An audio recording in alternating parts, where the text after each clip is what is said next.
He thought she was just another black woman he could intimidate until she walked into court and destroyed his career.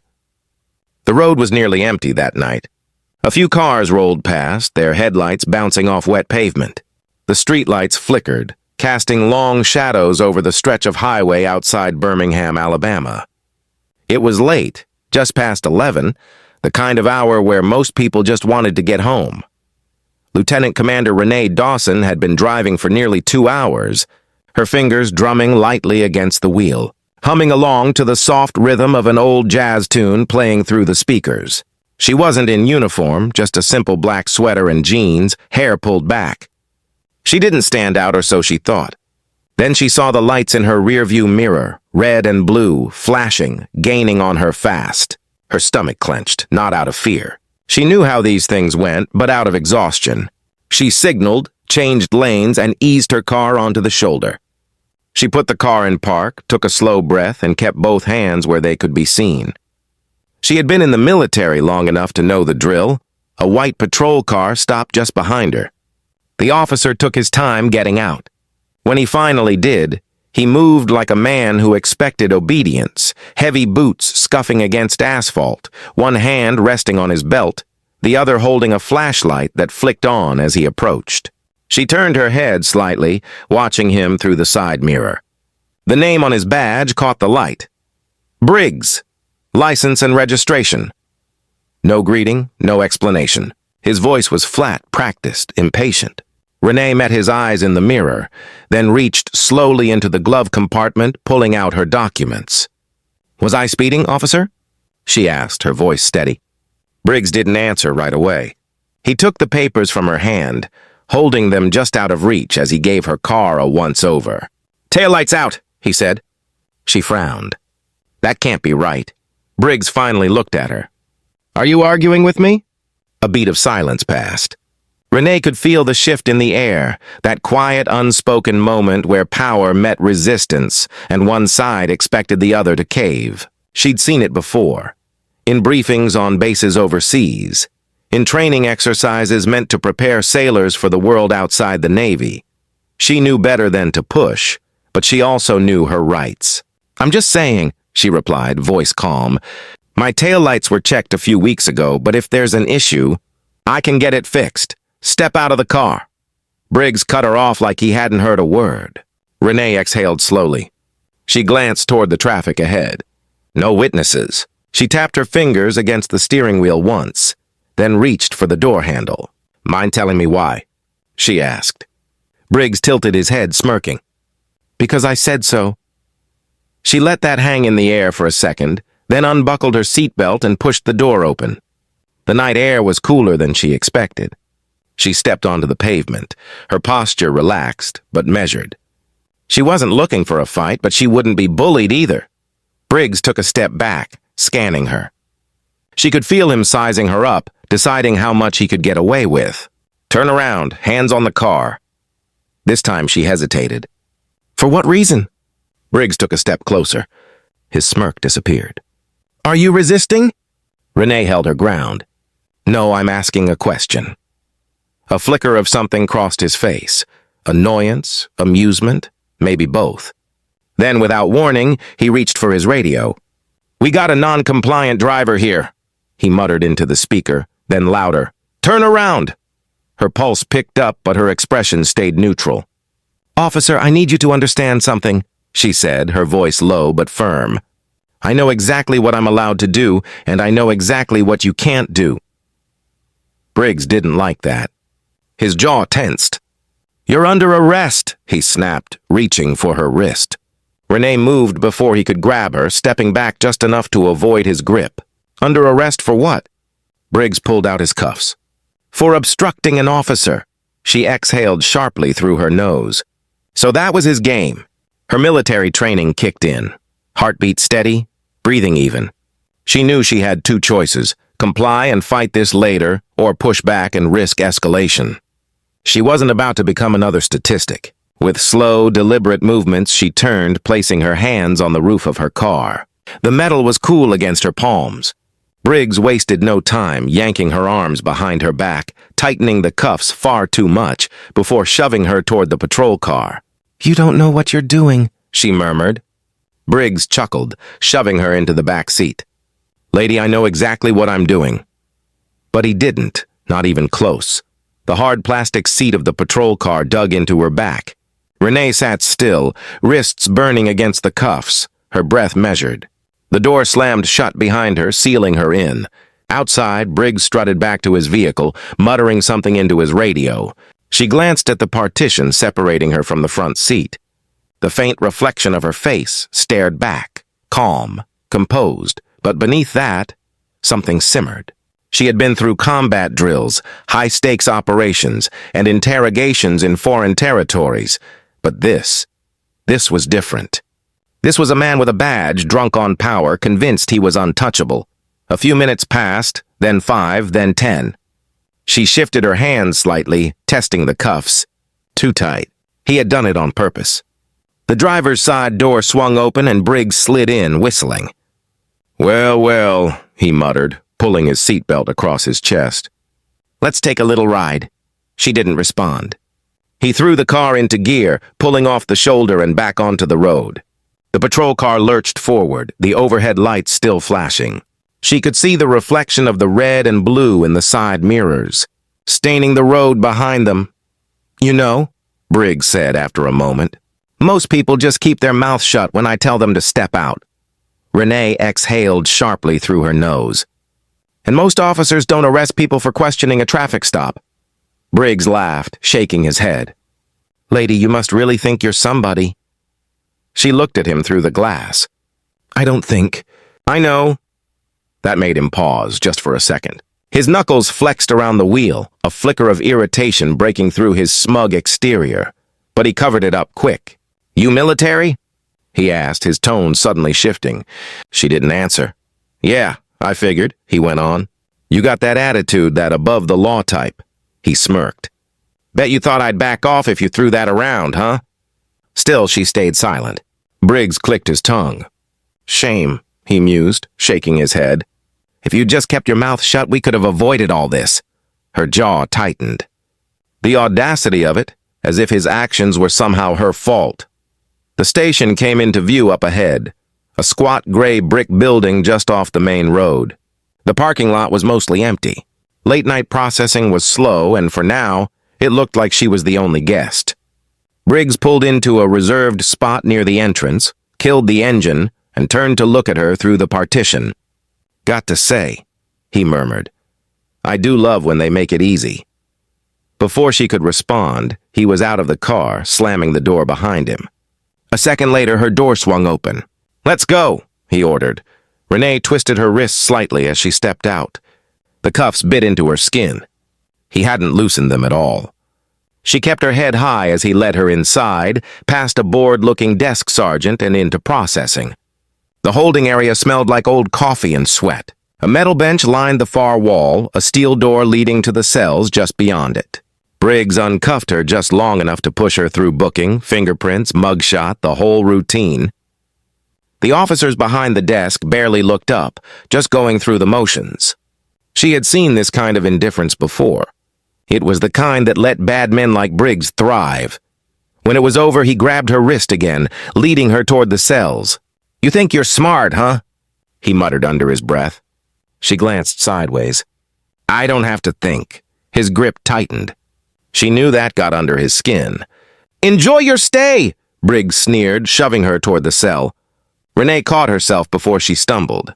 She turned, watching as the metal bars slid shut between them. Briggs smirked from the other side, tapping the bars lightly with his fingers before walking away. The lock clicked into place. She took a slow breath, then sank onto the bench.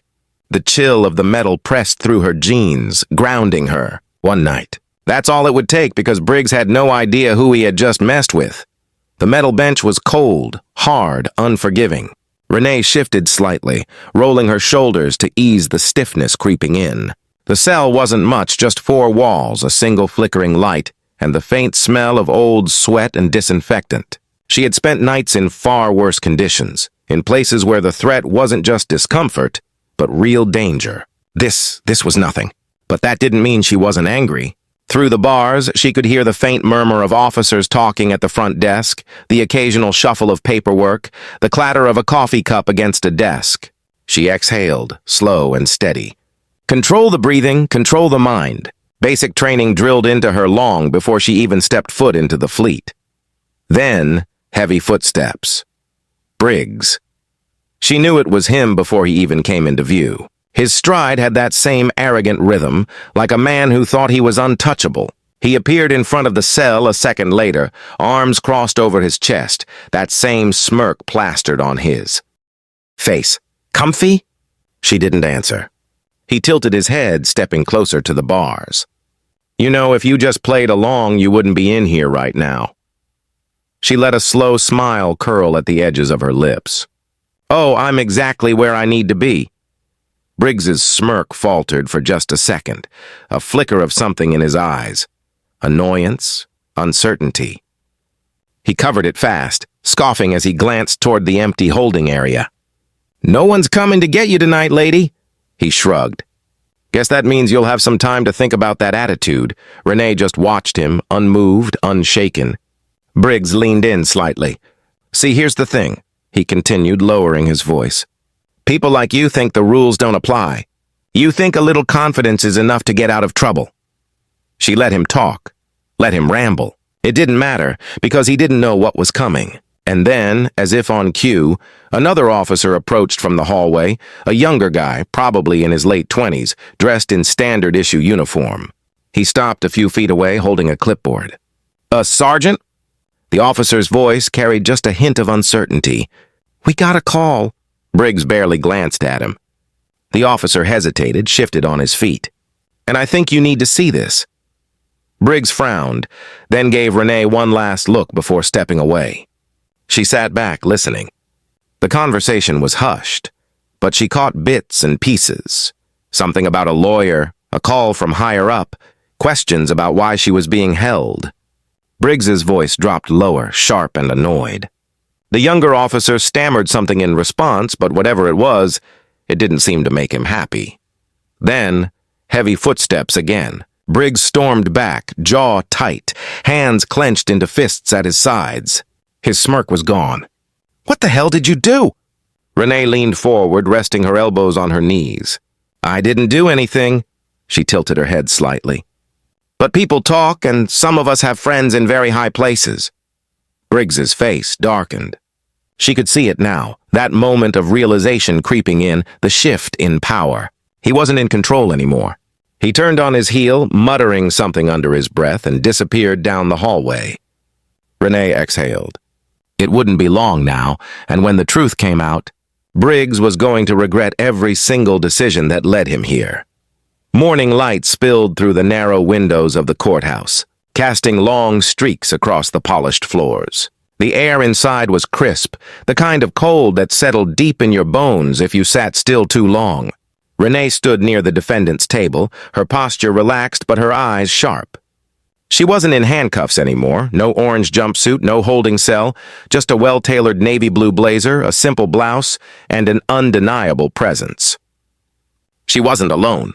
Beside her, her attorney, Whitman, flipped through a stack of papers, barely glancing up as people trickled into the courtroom. The woman was efficient, methodical, no wasted movements, no small talk. Renee liked that.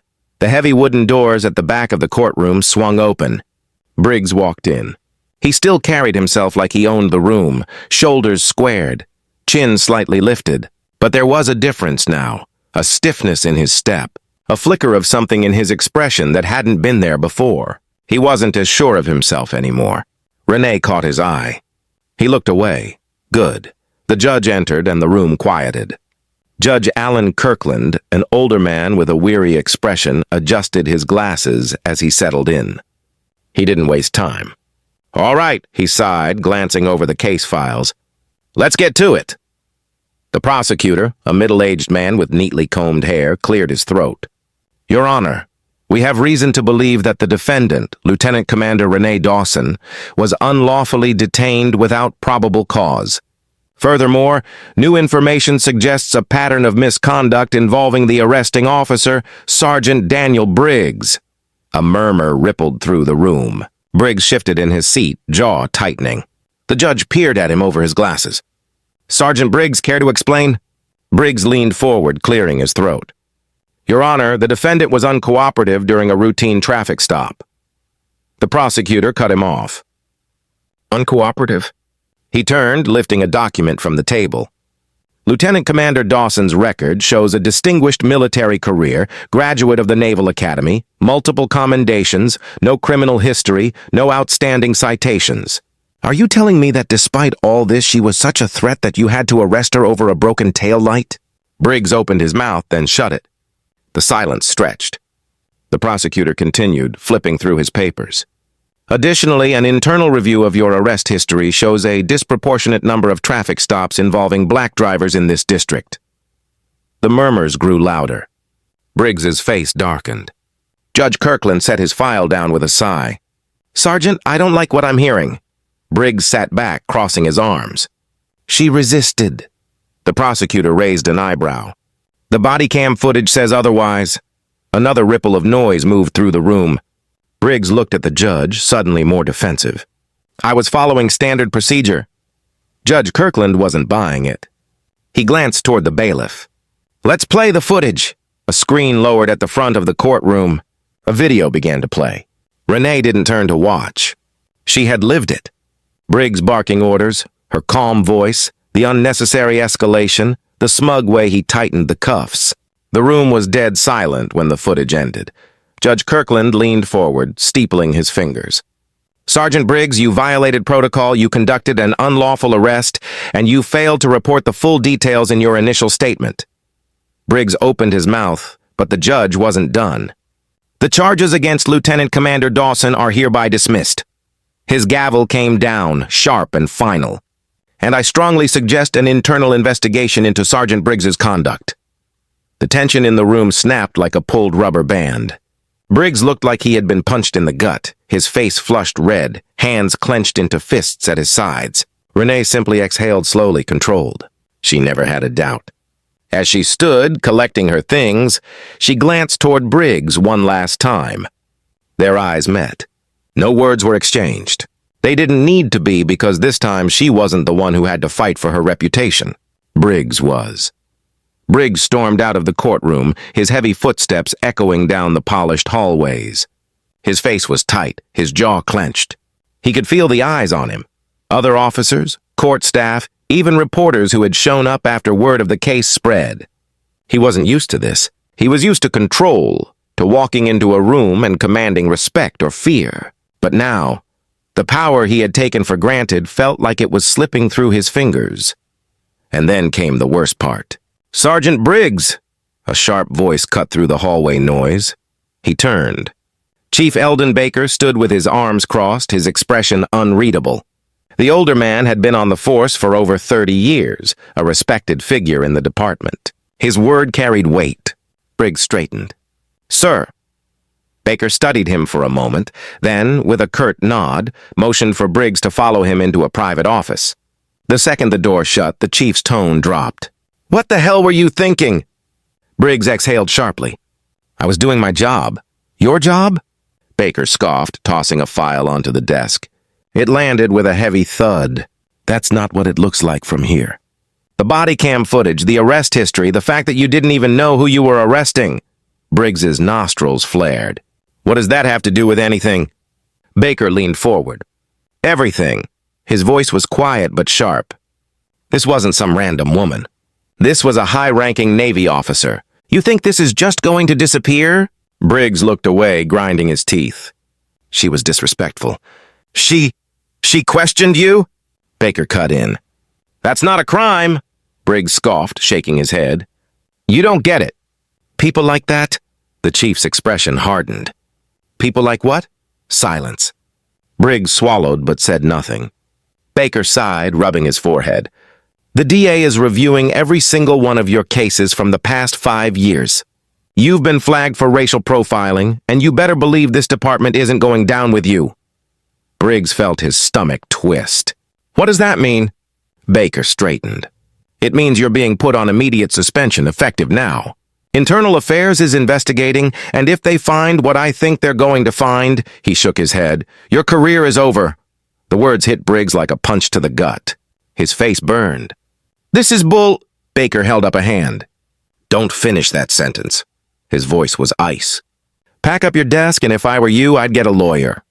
Briggs stood there, fists at his sides, his world unraveling in real time.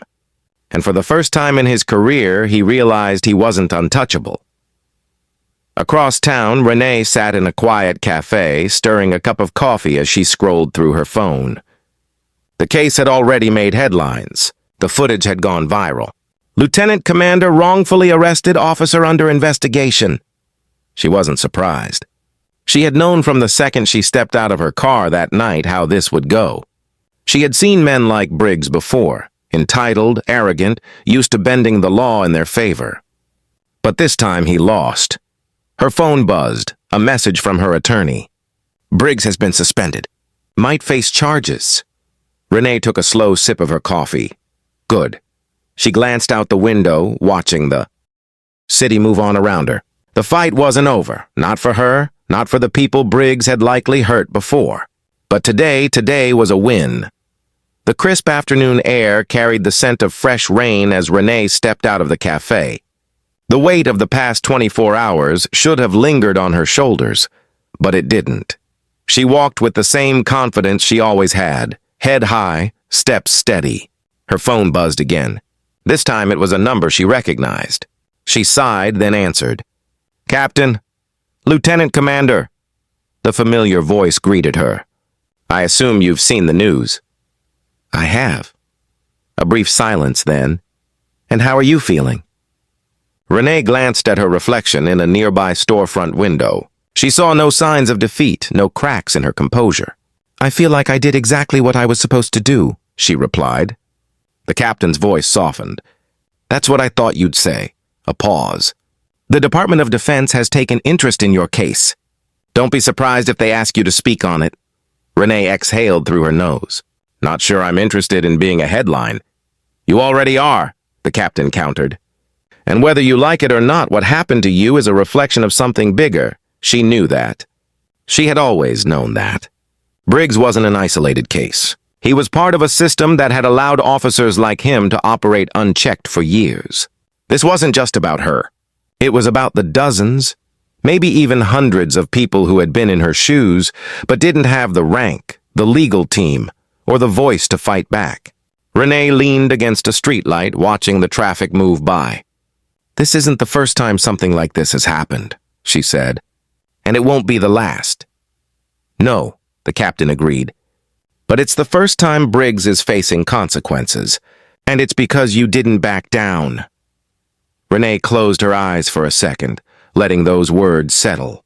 She didn't back down, not when Briggs pulled her over, not when he tried to intimidate her, not when the cuffs tightened around her wrists, not even when she spent the night behind bars, knowing full well the deck had been stacked against her. She had stayed firm, and now she had won. The captain cleared his throat. One last thing, he added. You might be getting a call from the mayor's office. Renee's eyebrows lifted. Oh? Seems they want to recognize you for handling the situation with professionalism and grace, she smirked. Now that's ironic, the captain chuckled. You going to accept it? Renee thought for a moment, then shrugged. I'll think about it. She ended the call and tucked her phone back into her pocket. Across the street, a mother walked with her young son, his small hand wrapped tightly around hers. He was laughing about something, carefree, full of life. Renee watched them for a moment. The next generation. She had fought for herself, yes, but she had also fought for him, for every black boy and girl who deserved to grow up in a world where men like Briggs couldn't wield their badges like weapons. She took a deep breath, and then she walked away, her steps firm, her purpose clear, because this fight wasn't just hers. It never had been. Power unchecked is power abused, and the only way to change the system is to hold it accountable. What happened to Renee happens to people every day, people who don't have the privilege of rank, connections, or evidence to back them up. That's why it's important to speak up, to demand change, to refuse to stay silent. If this story made you think, share it. If it made you angry, talk about it. And if it made you realize how much work is left to do, stay engaged, because real change starts with real conversations.